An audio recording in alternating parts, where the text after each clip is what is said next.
And the most important meeting is not the meeting with the highest officials, but the meeting with God. Amen? Prayer meeting. Okay, so let us open our Bibles to the book of 1 Peter, chapter 23. Reasons why we were born again. Amen? Reasons why we were born again. Verse number 23. Nakita niyo na? 1 Peter chapter 1 verse 23. O nga pala, no? Bakit nga tayo naipanganak na muli? Nakita niyo? Okay, let us read this all together. Basahin natin verse 23 hanggang 25. Go! Being born again, not of corruptible seed, but of incorruptible, by the word of God, which liveth and abideth forever. For all flesh is as grass, and all the glory of man as the flower of grass. The grass withereth, and the flower thereof falleth away. But the word of the Lord endureth forever. And this is the word which by the gospel is preached unto you. In verse 23, sabi ni Apostle Peter, being born again. Are you born again? Amen? Not of corruptible seed, but of incorruptible. Ano yan? By the word of God. So reasons why we were born again. Let's pray. Our loving Heavenly Father, once again, Lord, thank you for tonight. Thank you once again, Lord, for this great privilege. You've gathered us together to come to the throne of Thy grace through prayers. Lord, humihingi po kami ng kapatawaran sa lahat ng mga nagawa naming pagkukulang, pagkakasala laban sa inyo. Bless us tonight, Lord, as we study the Word. God, Holy Spirit, please give knowledge and understanding to each and every one of us. Help us once again as we come to the throne of your grace this evening. Thank you, Lord, so much. Bless also those who can watch this preaching. In Jesus' most precious name we pray, and all of God's people will say, Amen, Amen, Amen. So please be seated. So, ang salitang born again is not a religion. Amen? Born again is an experience. Experience yan sa isang taong tumanggap sa Panginoon, no? Meron pong isang matalinong tao at hindi niya maintindihan kung ano ibig sabihin ng born again. No, sabi ng Bible, he was a ruler of the Jew at ang pangalan niya ay si Nicodemus. No? When he met the Lord Jesus Christ, ito sa John chapter 3, natin mo na buksan, ano? At sabi dito, ang pinakadahilan, siyempre, part of introduction, kaya nais ng Diyos na bawat isa ay born again para makapasok sa kaharian sa langit. Ibig sabihin, para maligtas. Amen? Pero meron nga isang tao, he was the ruler of the Jew. Pag sinabing ruler, ibig sabihin, smart na tao yan, merong sinasabi sa buhay ba? Pero meron siya hindi maintindihan. Sabi nga dito sa chapter 3 ng Book of John, chapter 3 verse 1, there was a man of the Pharisees, isang Pariseo named Nicodemus, a ruler of the Jews. The same came to Jesus by night. Bakit gabi siya pumunta sa Panginoon? Kasi he don't want to be seen by his subordinates. Na baka sabihin na, bakit pumunta yung ruler natin, yung leader natin sa tinatawag na Jesus? No? Kaya pasikreto siyang lumapit sa Panginoon gabi. At sabi niya sa Panginoon, Rabbi, which we know that thou art a teacher come from God. For no man can do these miracles that thou doest, except God be with him. I remember this word, Rabbi. One time, nagbabiyahe ako dyan sa kalsada. Gabi na yun Napara ako ng, enforcer. Pinara ako. Meron lang akong pinuntahan ng binisita Pagkapara sa akin, inamin ko naman, wala akong helmet. Sabi niya, sir, wala akong helmet. Sabi ko, pasensya na po. Sorry talaga, Diyan lang ako, may binisita lang ako. Pastor po ako. No? Sabi niya, "Ah, pastor ka?" So parang hindi siya niwala sa akin. So sinasabi niya, ano ang isang tawag kay Jesus? Sabi ko, anong klaseng tawag? Doon sa John chapter 3, di ba merong tao doon? Tinawag siya. Siyempre alam ko na yan. Sabi ko, Rabbi. Sabi niya, pastor ka nga. Kita niyo? No? So, nung sinabi kong Rabbi, ang ginawa niya, pinalabay niya ako. Labay. No? Ang sabi ni Nicodemus, sabi niya, "We know that thou art a teacher come from God, for no man can do these miracles that thou doest, except God be with him." Jesus answered and said unto him, "Verily, verily, I say unto thee, except a man be born again." Yan. First mention the word born again, no? Dito. He cannot see the kingdom of God. When Nicodemus heard the words born again, iba yung pagkaunawa niya. Just like majority of the people today. Pag narinig nila yung born again, iba yung pagkaunawa. Akala nila, relihiyon, ay, born again ako. Pero pag tinanong mo, saan ka pupunta pag namatay? Hindi ko alam. No? Born again Christian. May mga ganun pa eh. So just like Nicodemus, matalinong tao, may pinag-aralan, pero hindi niya alam ano ibig sabihin ng born again. Iba yung pagkaunawa niya. Anong pagkaunawa niya? Ito. Sabi niya, how can a man be born when he is old? Can he enter into, sabi dito, can he enter the second time into his mother's womb and be born? Ang pagkakala niya ng born again, na ganito, na ipasok ka ulit sa tiyan ng nanay mo at ipanganak muli. Medically speaking, hindi pwede yun. Yun nga mailabas yung bata, mahirap na eh. Tapos pagkalabas, ipasok uli. Yun ang pagkaunawa ni Nicodemus. Kagaya mo, mga anak ka. Gusto mo yung anak mo ma-born again? Ang pagkaunawa ni Nicodemus, ipasok uli. Sabi ni Nicodemus, paano ba may panganak muli ang isang tao kung siya'y matanda na? Kadalasan ng mga tao ngayon, mas malaki pa sa nanay. No? Makakapasok ba ulit siya sa tiyan ng nanay niya at may panganak muli? So, panglaman ang kanyang pangunawa. Pero ang sabi ng Panginoon, Jesus, verse 5, Jesus answered, "Verily, verily, I say unto thee, except a man be born of water and of the Spirit, he cannot enter into the kingdom of God." Now, the word water here is not literally the water. It's the word of God. Amen. Maliwanag yan sa Ephesians 5:26. No? Yung water dyan, hindi yan baptism, kundi word of God. Amen. Maliwanag, basahin natin Ephesians chapter 5. Ano makakita nyo? Ephesians 5:26. Okay? Oo. Meron tayong ano ngayon. Maganda itong mensahe natin. Ephesians 5:26. Look at your Bible. Efeso 5:26. Ang sabi dito sa 26, that He might sanctify and cleanse it with the washing of water by the Word. So, sa Bible, pag may nabasa kayong water, so merong water dyan, depende sa kwento.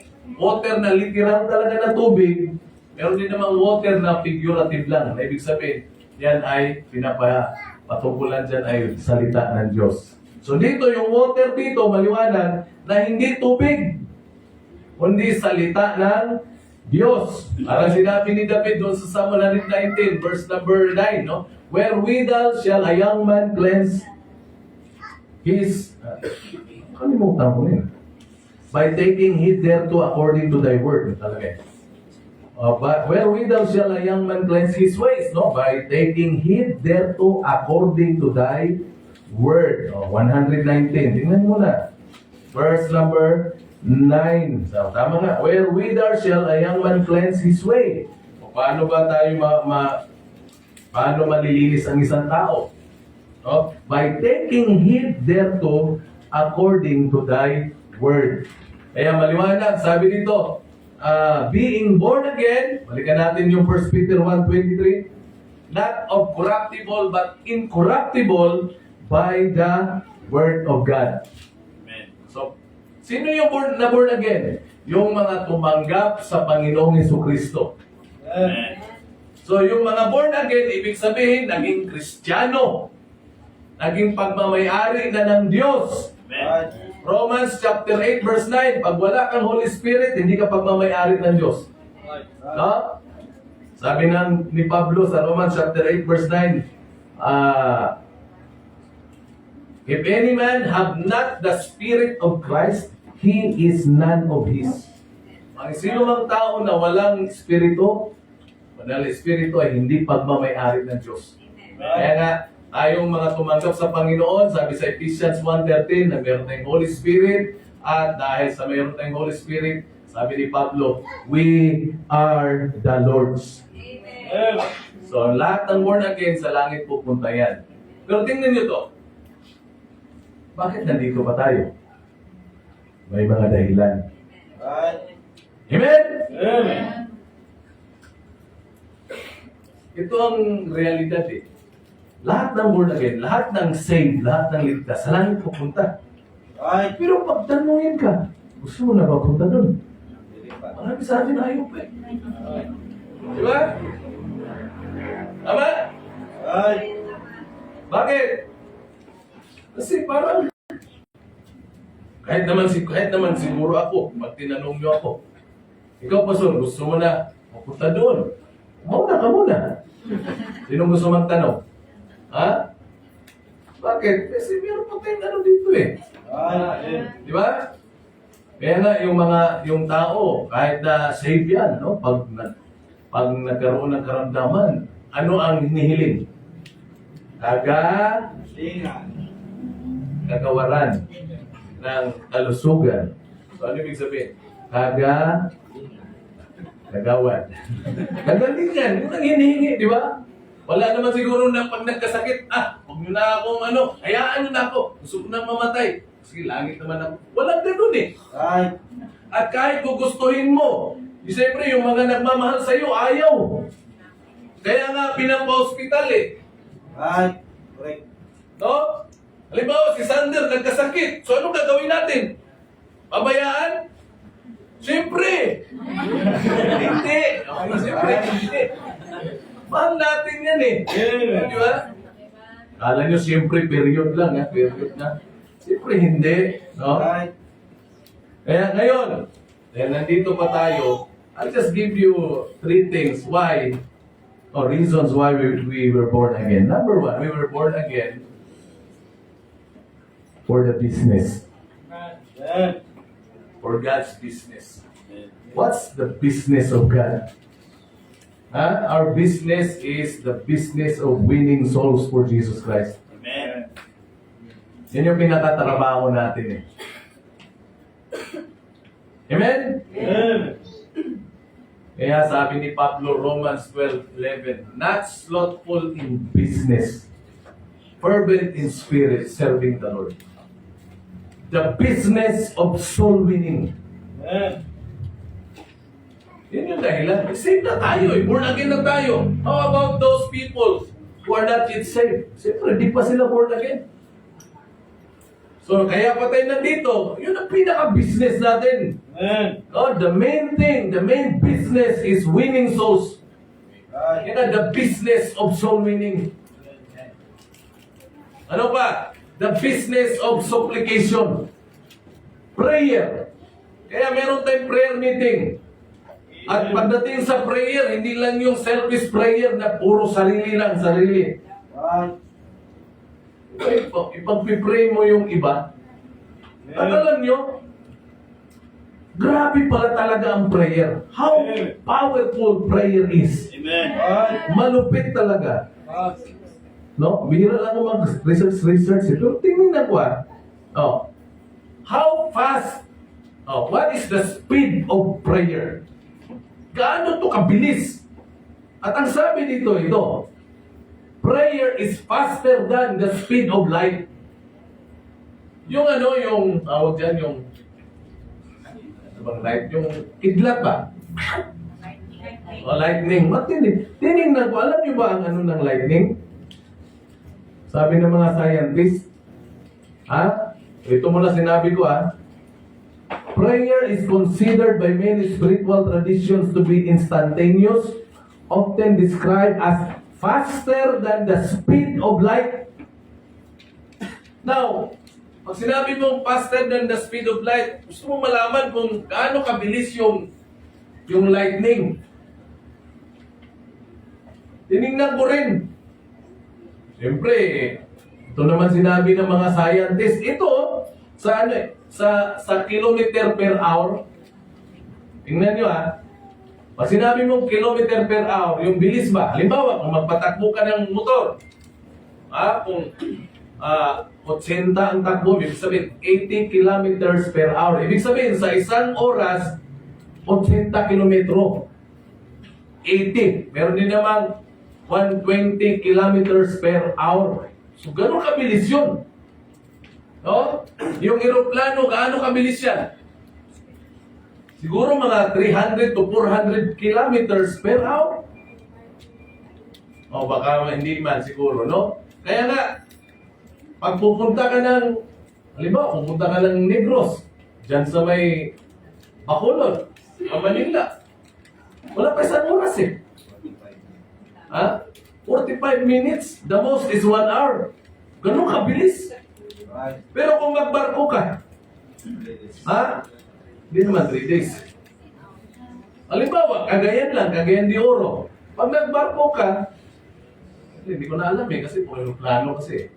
Mga parang 3 days, 2 nights.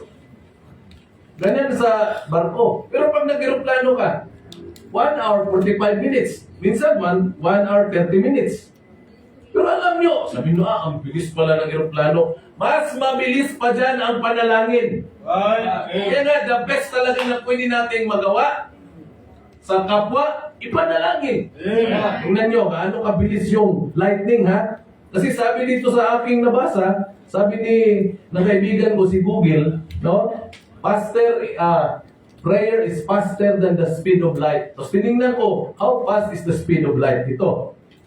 Sa 1 kilometer, sa kilometer per hour, ito makinig kayo 1 billion, grabe no? 79,252,848 kilometers per hour. Grabe! Ganun kabilis yung lightning. May gera ngayon. May mga missile dyan. Ang bilis. Mas mabilis pa dyan yung prayer. Amen. Ganun kalupit. Tapos hindi ka mag-pray. Amen? Amen. Kaya pag merong nang narinig na dapat ipanalangin, just pause for a moment and pray. Amen. Tapos be specific in your prayer. Yan ang business natin. Kaya tayo nandito. Hindi lang para mag-soul winning, but for supplication. We're praying for one another. Amen. Ganun ka-importante ang prayer. Amen. Prayer, sabi ko, prayer is not a substitution for work, but prayer is a work. Amen. Grabe naman. Paano kaya sinukat ng mga mga scientists? Grabe no? Ito ang bilis ng lightning daw 1 billion 79,252,848. May point pa nga, 0.8 kilometers per hour. Yan ang speed ng kidlat. Pero ang sabi sa aking nabasa, ang panalangin ay mas mabilis pa sa speed ng lightning. Amen. Grabe, no? Tingnan nyo. Ang prayer, naaabot ang Diyos No? Tama ba? Amen. Sige, pag nag-pray tayo, narinig ka agad ng Diyos yan.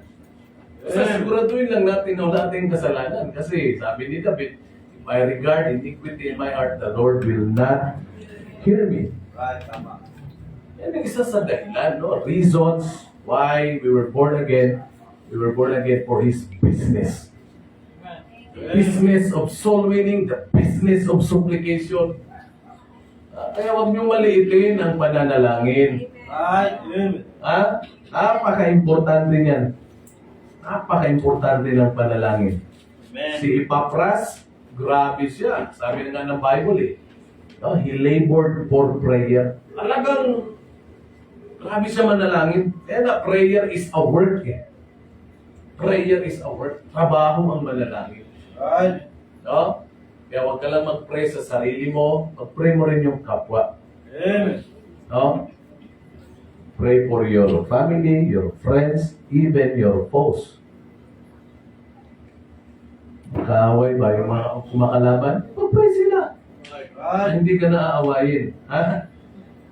Amen? Amen. Sa inyo muna, business. Okay lang kayo? Amen. Ha? Okay ka lang? Tatay ni Jabis? Okay lang? Yan, ano mo? Makabait naman. Opo.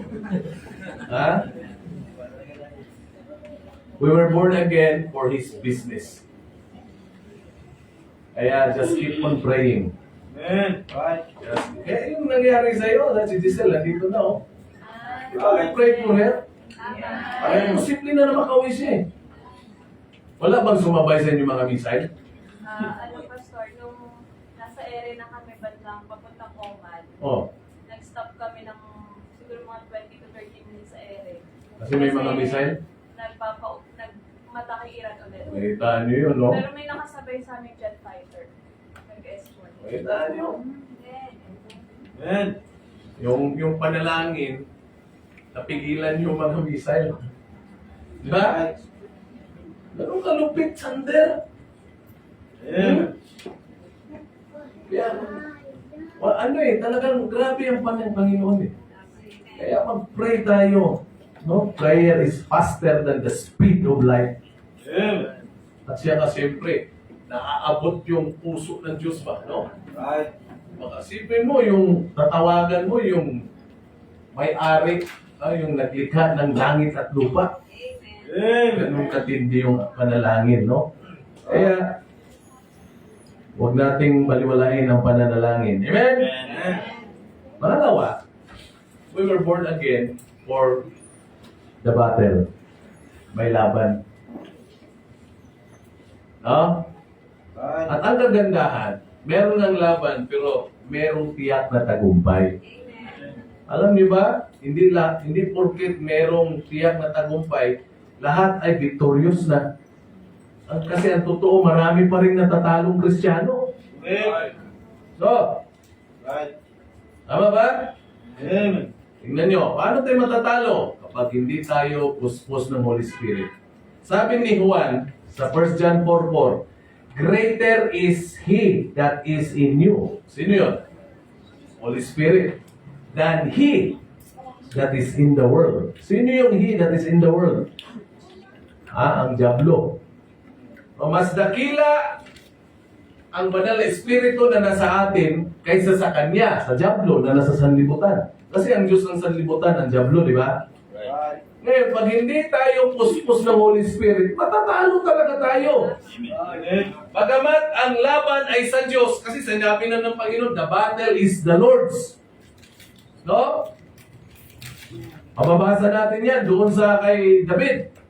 When he fought Goliath, si Goliath, nakipaglaban, sabi niya, ikaw bang lalaban sa akin? Para ka ng pulgas. No? Pakaliit mo. Sabi niya, papatayin kita. Papakain kita sa mga ibon sa kalawakan. Pero anong sabi ni David? Sabi niya, ikaw! English lang. Ikaw! Uncircumcised Philistine. Paano kanya nakita na uncircumcised? Kasi malaki. Si Goliath. Walang brief. Eh, kayo hindi nag-brief, mag-brief kayo. Ha?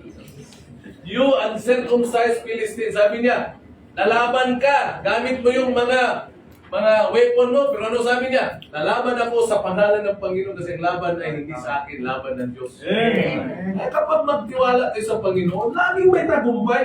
Amen. No? Kaya nakakalungkot eh, maraming Kristiyano, talunan. Okay. Sakto talaga. Natatalo. Yung pagpunta lang sa church, talo. Talo ng laman. O, di ba? Right. Mag-ibig naman kayo, pambira. Sabi ng Banal Espiritu, may gawain ngayon, punta church. Sabi naman ng laman mo, wag, Right. traffic. Bira, di ba? Kapoy ka, kapoy. Sayang, di ba? Right. Inaho na pipigati ang Holy Spirit pag ganun. Yes, toy, be filled with the Holy Spirit, ha? Amen. Hoy, mapuspos tayo ng Banal na Espiritu. Amen. Right. Kasi hindi maganda ang bunga ng ating laman, ha? Right. Amen. Lagi ko itong sinasabi, ang totoong ikaw ay kapag mag-isa ka na lang. Right. Right. When you are alone inside your house with the speed of the Wi-Fi is faster than, di ba? Napakabilis ng Wi-Fi. Nako, wala na. Tahimik na. Right. Ha? Amen. Kaya mga kapatid, ha? We were born again because we are in a battle. Right. Kaya, how to win the battle? Nandun sa Ephesians chapter 6, verse 10 hanggang verse 18. Put on the whole armor of God. Nandun yung sword of the Spirit. Pagdating sa verse 18, nandun pa rin yung supplication. Kaya you cannot fight against the devil and win without prayer. Right. Amen. Kahit sabihin mong malakas ka, sabihin mo, ako pambira, kahit na ako harangan ni Satanas, talaga ako magbabackslide. Plato ka? Ha? Yung iba nga, hindi na hinaharangan ni Satanas, nagbabackslide eh. Right. Right. We are in the battle. Amen. Ang kalaban natin ay hindi basta-basta. Right. Ha? Makapangyarihan din siya, pero hindi siya mas makapangyarihan sa ating Panginoon. Correct. Pero mayroon din siyang kapangyarihan. Sabi nga ng Bible, He is like a roaring lion, seeking, walking about, seeking whom He may devour. You were born again for God's business. Our business, the main business is to win souls. Then, business of supplication. Let's pray for one another. Amen? Amen. Panalangin sa bawat isa. Right. Tama po. Then we were born again for the battle. Amen. Alam mo maganda yung alam mo ba na nanalo ka? Kahit sa laro, di ba? Kahit sa laro. Masarap sa pakiramdam yung manalo ka. Pero lagi kang talo, nakakainis eh. Correct. No? Nakakainis kaya.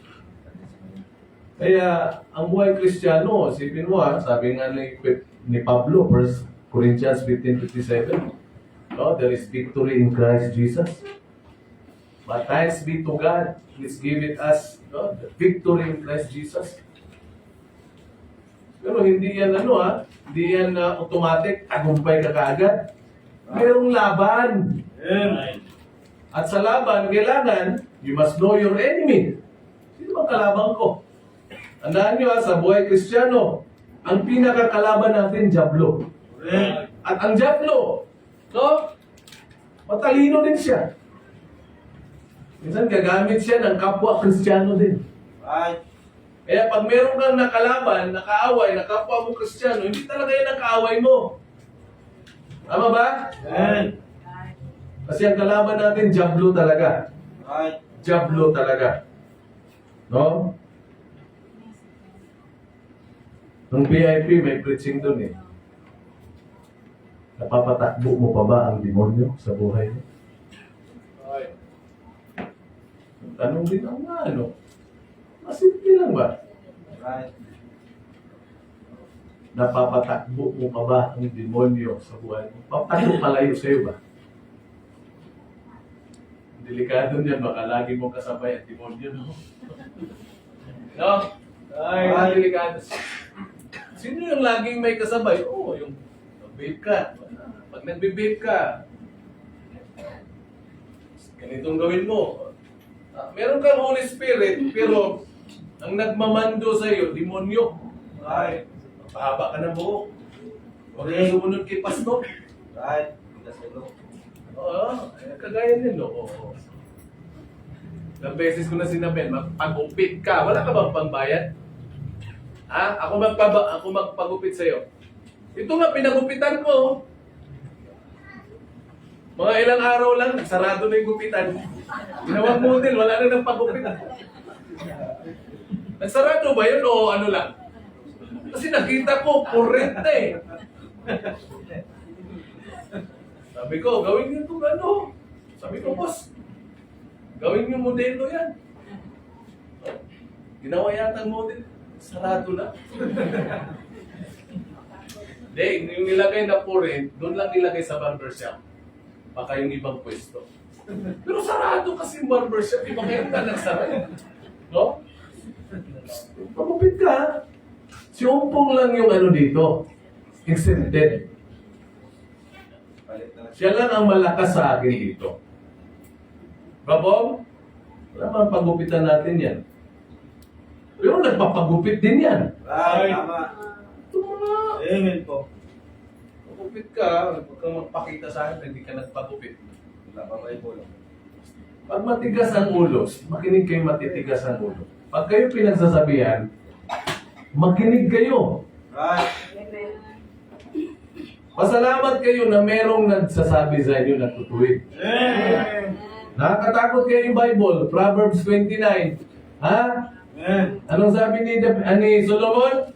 Ang taong mamatigas sa kanyang hida, often rebuke, hardeneth his neck, shall suddenly be destroyed, and without remedy.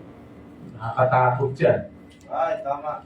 Pasalamat kayo na meron pa nagsasabi, di ba? Yung people, Amen. ano kaya kasaya yung pastor ng mga young people maayos? Right. No. Ako pag hindi tama, hindi talaga, wala kang maririnig ko sa akin na ano. Tama ba? Amen. Laban to eh. Right. We are in the battlefield. Kaya magseryoso tayo. Amen. Seryoso ang Diablo. Reasons why we were born again. Ano yung una? For His business, for God's business, for the battle.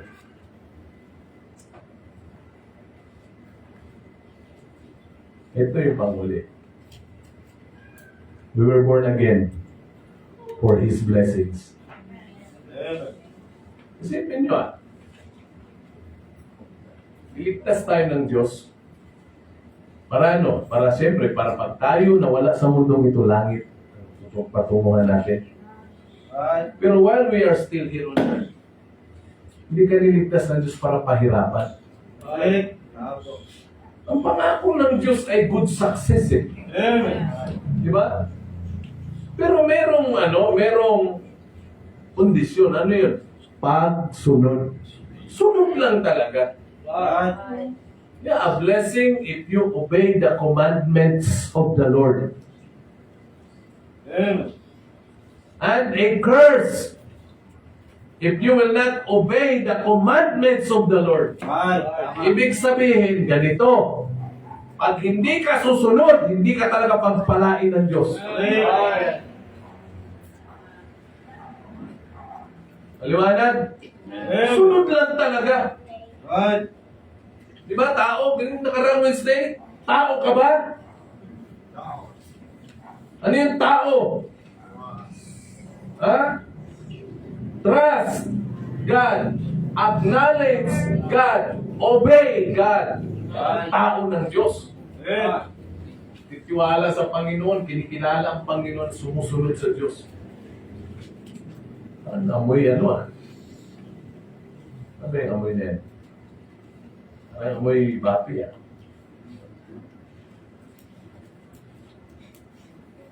Ha? Maliwanag pag nagtatago eh. Pag hindi talaga kayo susunod kayo mga kabataan, kahit na anong sikap nyo sa buhay, tandaan nyo to. Right. Kahit anong sikap mo, kung hindi ka susunod sa Diyos, hindi ka talaga pagpapalain. Right. Tama po. Hindi. Totoo ang Biblia. Amen. Maniligtas na tayo ng Diyos eh. Sabi nila, totoo ba yung pagpalain ako? Oo. Totoo ba niyang ibigay niya yung gusto ko? Hindi na, ano sabi ko nga sa inyo palagi? Anak ka ng Diyos ibinigay sa iyo eh. Right. Tama. Anak ka ng Diyos ibinigay sa atin. Di ba Panginoon, binigay ng Diyos Ama sa atin? Ano ba kaya gusto natin? Sumunod ka muna. Right. Correct. Isipin mo yan? Eh, yung building, hindi yan problema. Bakit? Sumunod lang tayo. Amen. Anong gusto nyo? Sa buhay nyo? Kayo mga nag-aaral, di ba? Kayo makapag? Ano makapag? Ano makapag-asawa? Makapagtapos, di ba? Makapagtapos lang? Kahit naman wala kang Diyos na sinusunod, makakapagtapos ka naman eh. Right. Ang daming ganyan, di ba? Pero iba yung good success eh. Ang good success, Diyos lang makakapagbigay niya. Amen. May mga tao successful sa kanilang career as ganito. No, as teacher, as kung ano-ano. Pero pagdating sa spiritual, di naman ligtas. Right. Anong silbi nun? Successful bilang artista. O, di ba? Pero pagdating sa spiritual, wala. Bokya. Right. Kaya sabi ng Panginoon, anong pakinabang ng isang tao kung mapasa kanya ang buong sanlibutan? Siya na yung pinakamayaman, pinakamatalino, pinakatanyan, di ba? Pero ang kaluluwa naman niya, mapaimpyerno. Wala rin. No? Amen. Kahit na ikaw tawagin ka pang king dyan, kung anong king? King of pop, ano pa? King of rap, ha? Aring king, ano pa? Chowking. Kahit na anong king pa. Dito nga sa sa Pilipinas, ang daming mga mga bansang ng artista. Where are they now? Meron tinawag na superstar. Sino yun? O, di ba? Meron pang tinawag na megastar. Meron pang tinatawag na diamond star. Happy, no? Sino pa? Star for all season. Grabe, no? Sino pa mga star? Wala eh. Saan sila? Wala. Pagdating sa Amerika, nandyan din yung during 70s, most famous band, Beatles. Wala rin. Dahil sa kanilang kasikatan, nagkaroon ng kayabangan. Kaya sabi nung kanilang, yung isa sa singer nila, si John Lennon, sabi, we are more popular than Christ. Sabi ng reporter, dito yun sa sa Manila eh. Oh, what can you say about Christianity? Jesus Christ. Christianity is okay, Jesus Christ is okay, but we are more popular than Jesus Christ. Totoo naman, sa sanlibutan sila yung pinaka-popular. Kasi kilala sila sa buong mundo eh. Pero at the age of 33, atay, Right. binaril. Bumaril yata nun eh, David ang pangalan eh. David Chapman ba yun? Nung tinanong yung gunman, why did you kill John Lennon? So, sabi niya, somebody whispered to me. Ano yung binulong sa'yo? Kill John Lennon, kill John Lennon. Di ba? Pinatay. Right. Kaya grabe. Sikat ka nga, pero naka namang Kristo, wala rin. Right. No. Daming mga sikat na mas, kumbaga, inano nila ang Panginoon, tawag niya? Challenge nila. Yung creator ba ng Titanic ba yun? O ano, sabi, sa 1914 yun, April yata of 1914 na nilaunch nila yung Titanic, no? The biggest ship that time.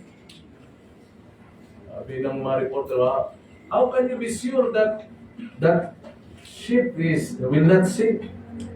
Tinanong, paano masigurado na ang barko na yun hindi lulubog? Abay, sagot ba naman ganito? Even God cannot sink that ship.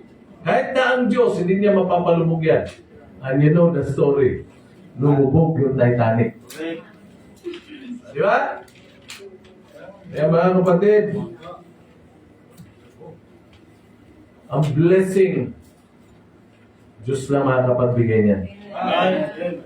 We were born again for His blessing. Pero pag sumunod ka lang, kayong lahat, lagay natin sa isip natin, susunod ako. Amen. At ano? Alamin mo kung ano yung mga dapat mong sundin. Right. Ano yung sundin? Commandments of God. Amen. Amen. Pastor, sumunod na ako eh. Isang linggo, sumunod na ako. Ilan ang nasunod mo? Isa. Nagbasa na ako. Ano pa? Nag-pray na ako. Diba? Sumunod na ako, dalawa. Ang daming utos dyan. Right. Pagbabasa ng Bible, pananalangin, pagdalo sa pananambahan. Mga utos yan eh. Amen. At yan ay hanggat tayo nandito sa lupa, gagawin natin yung mga utos na yan. Amen. Kaya ang gusto talaga nating i-bless ng Panginoon, obey His commandments. Amen. Bilang commandment, ang daming utos dyan. Right. Pag yung utos ay applicable sa atin, then obey it. Pag hindi, kasi may mga utos naman na hindi para sa atin, meron lang para sa mga apostoles, para sa mga Hudyo, no? Pero kapag ang utos ay para sa atin, sundin mo. Right. Kasi pag sinunod mo yan, tandaan nyo to if you obey it, no? At ang dahilan dahil mahal mo ang Diyos, sabi ng Bible, ang Diyos ay hindi ko alam sa Tagalog. For God is not unrighteous to forget your work and labor of God. Right. Amen. No? Just keep on obeying God. Sunod ka lang ng sunod. Sunod ka lang. Ang Diyos hindi yan nakakalimot. Right. Kaya nga, in His time, magugulat ka na lang. Merong blessing na darating. Bakit? Kasi hindi nga nakakalimot ang Diyos. Amen. Akala nyo na, nag-pray tayo, every Friday, nag-pray, may 10 days prayer meeting pa. Wala namang nangyari. Magugulat ka, one day. Meron darating sa iyong kasagutan ng panalangin, magugulat ka. Ito yung prayer ko. 9 years ago Okay na nyo? Amen. Right. Tingnan nyo, pray tayo ng pray. Lord, bigyan nyo kami ng lupa, bigyan nyo kami ng building. No? After 14 years, God answered our prayer. Amen. Magulat ka, ang kasagutan ng Diyos, merong prayer na immediate. Ang sagot, meron din naman na, ang sagot ay hintay lang, maghintay ka lang, siguro in 10 years, saka ko sasagutin yan. No? Pag urgent talaga, bibigyan ng Diyos yan. Halimbawa, si Pedro, nung si Pedro yung naglakad sa tubig, Matthew 14, naglakad siya sa tubig. Tapos lumubog siya.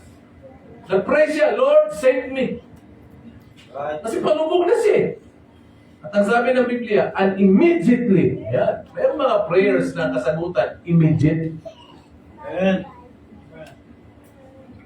Pero hindi ibig sabihin na lahat ng prayer immediate. Right. Ano ba? 12 anos ko lang, Lord, gusto ko mag-asawa. Hindi pwede yan, Sander. Right. Sasagutin yan, Sander, after how many years? Right. After 50 years, saka sasagutin. Okay?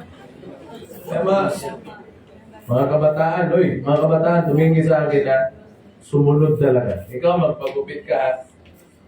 Ako magbabayad sa gupit mo, ha? Nakikinig ka?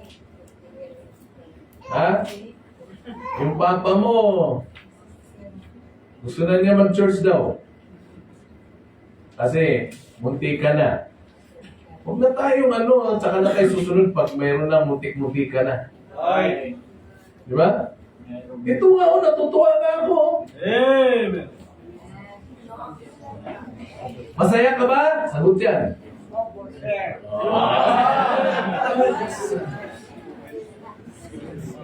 Pag pag nag-umpisa na tayo ng building, gawin kitang officer. Ha? Kasi sabi niya, opo, sir. Gawin kitang officer, ha? Okay ba? Amen. Please, alagaan mo yung tatay mo, ha? Okay?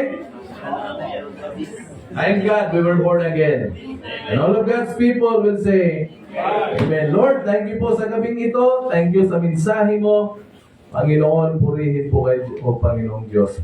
Bless niyo po ang aming pagdulog sa trono ng inyong biyaya sa gabing ito. And Lord, we pray, God, Holy Spirit, paalala niyo po sa amin yung mga dapat namin panalangin. Thank you so much. We ask these things in the name of our Lord and Savior, Jesus Christ. Amen. Okay, please be seated. Opo na pala kayo. Okay na muna yun po. Ipag-pray natin ng bawat isa. Si mama mo bukas sa uwi. Okay? So, salamat sa Panginoon. So, pray natin ang mga